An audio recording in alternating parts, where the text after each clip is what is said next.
Up until a few weeks ago, the triumph of pre-candidate Enrique Pena Nieto in Mexico's upcoming presidential election seemed all but a done deal.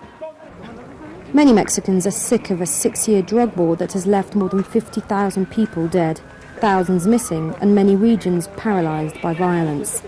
The current president, Felipe Calderón, and his party, the PAN, are now deeply unpopular, in part thanks to the military campaign they started.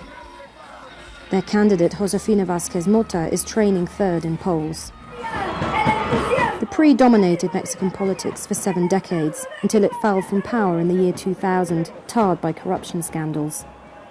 Yet many Mexicans are now turning back to the party they know best, saying it's the only one that can get things done. Bringing back the PRI means bringing back the progress Mexico had made for 70 years. But there are many who haven't forgotten the PRI's more than troubled past. Its years of power symbolize for countless people the old Mexico, ruled by a repressive, corrupt and authoritarian government. Its candidate, Pena Nieto, was heckled during a visit to a private university in Mexico City recently, when protesters lashed out over controversies stemming from his time as governor of the state of Mexico. Since then, a student pressure group has organized protests around the country.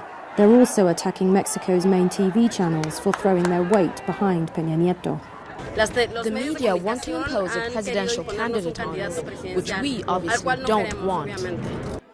In recent weeks, Andrés Manuel López Obrador, the left-wing presidential candidate, has closed the distance in opinion polls. But he turns many voters off, and Pena Nieto's standing is strong.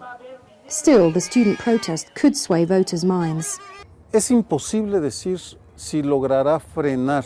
It's impossible to say if the movement will manage to stop the progress or triumph of Enrique Pena Nieto. But what we do know now is that the election has now entered more unpredictable territory. De la impredecibilidad.